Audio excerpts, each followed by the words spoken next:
everyone. I am Judge Janine Pirro, along with Jessica Tarlov, Jesse Waters, Dana Perino, and Tyrus. It is 5 o'clock on Long Island, and this is The Five.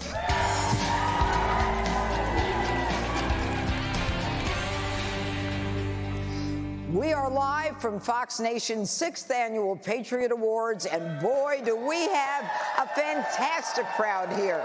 We are gearing up to honor the incredible patriots, military veterans, first responders, and other inspirational everyday heroes. And who better to MC tonight's event than our own very own Sean Hannity, who will be joining us later. Is everyone excited?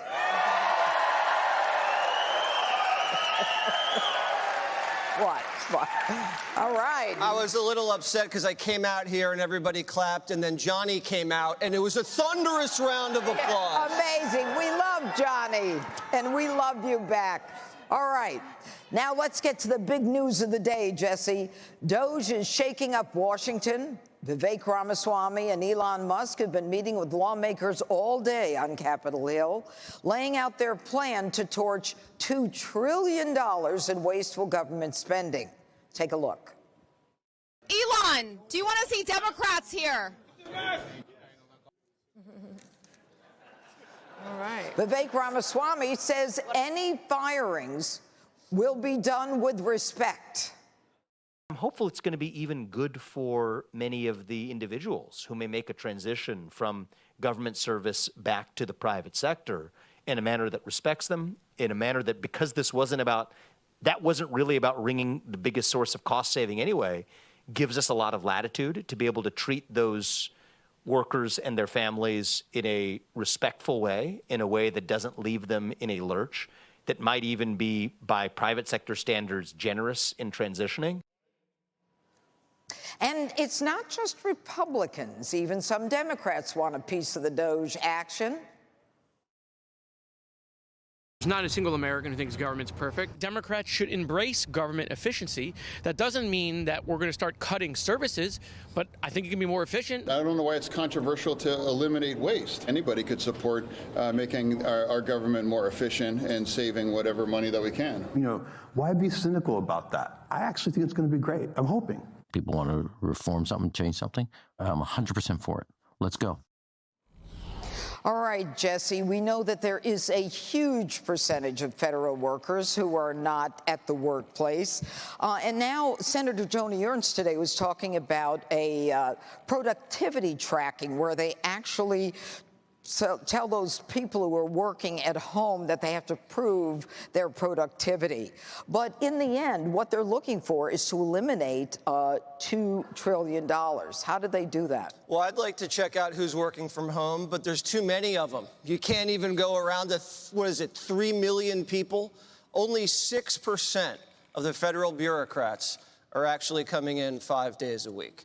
And when they're not coming into work, they're having sex at work.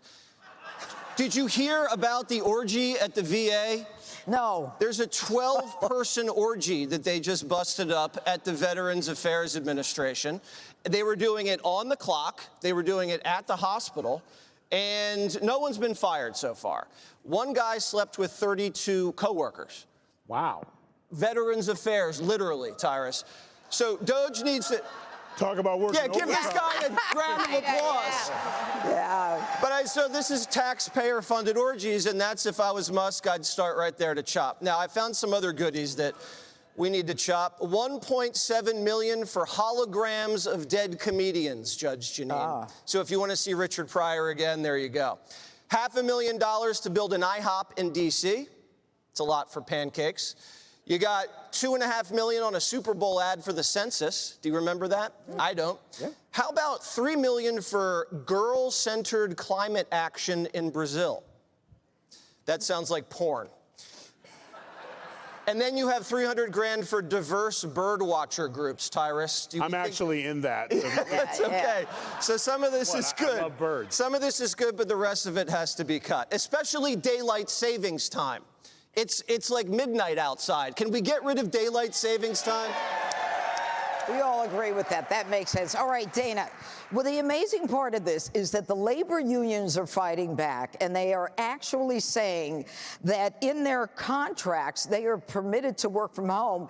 And just to top it off, the Biden administration apparently is continuing to secure some union contracts so that they can work from home until 2029. Yeah. So they signed a contract last year that said that they have this flexibility. So it's possible that DOGE could go in and say, we want to reopen this contract. And when we do, maybe there will also be respectful firings, which I know Tyrus wants to talk about.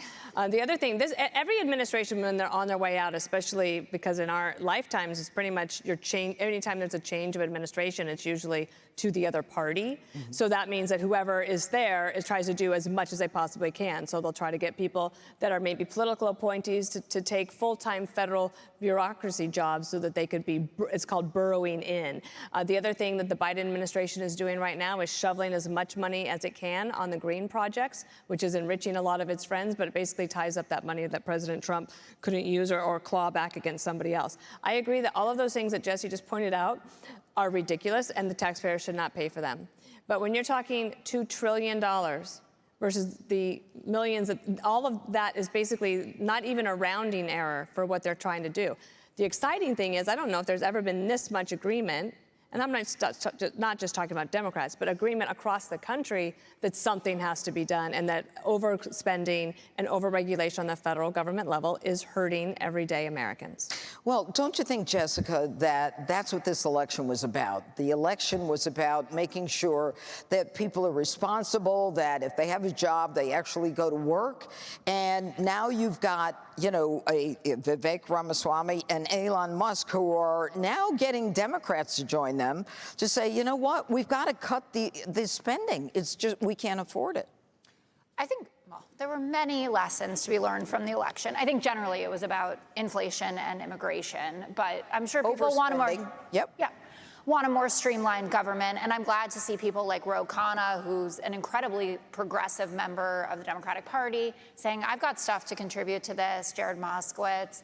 I'm sure a lot of the Dems that won in swing districts will be getting involved in it. Joni Ernst harkened back to when she first ran, saying, you know, I'm going to make some pigs squeal down there in D.C. I think that that's all well and good. But to Dana's point, what Jesse's talking about, and again, you get a different packet than I do for every episode. No, I actually did my own research for this one. Sounds like your own research, actually. If you're going to cut that much money, you're going to the Pentagon and you're going to Social Security and Medicare. And those are things, at least in terms of the entitlements, that Donald Trump, right, you like those programs. Yeah. I love having an audience. So those things aren't going to happen. The Pentagon will be very hard to trim from. What they could do is start playing around with like means testing, some of the entitlement programs like food stamps, SNAP programs. That might feasibly happen, but otherwise they have a very steep climb. I really am anxious to hear Tyrus about the respectful firings, though, because I think we were all cringing a little bit about that. Well, I think the most important thing is that Donald Trump has indicated he's not going to cut Social Security, he's not going to cut Medicaid, and we're fine. Yeah, he's already said that. And the other piece of that is there's something like, I think, 17 government agencies, according to the Government Accountability Office, who have less than a quarter utilization of their headquarter buildings. So, you know, it's not just staff, it's like rent, it's the buildings, it's electricity. I mean, there's a lot to cut. But what do you want to talk about, Tyrus? No, well, first of all, 6%, that's like 2 people. Mm-hmm. You know what I'm saying? Yeah. Like, keep them. You know what I'm saying? Everyone else is at home, and even what they're telling us, some don't even, they just clock in on their computer and that's it. And they get a check. But Vivek, or affectionately I call him V-Dog, there's no such thing as a respectful firing. When your ass gets fired, you're fired. And take it from a person who's been fired a lot. There was never a time where we're like, hey, let's have lunch next week after you fire me. I usually said, look, I'm not signing nothing. You could have called me on the phone to do this. I didn't need to come into work today to get fired. So for him to say that, like, and maybe some of them will feel better. No one feels better when they get fired. So you're gonna to have to put the mean face on. And when you fire people, especially from what you're firing them for, a dereliction of duty and overspending taxpayers' money, you want to give them a hug out the door? No, you take this size 18 and you put it on their behind out the door. Yeah. Yeah. And you know what? They won't even show up at work for you to tell them that they're fired. Hey, you know what? Not even when there. the check's not there, it'll be like that great movie Office Space, where they'll be like, hey, I didn't get my check. Like, oh, I'm glad you called. Yeah. You're fired. Click here to subscribe to the Fox News YouTube page to catch our hottest interviews and most compelling analysis. You won't get it anywhere else.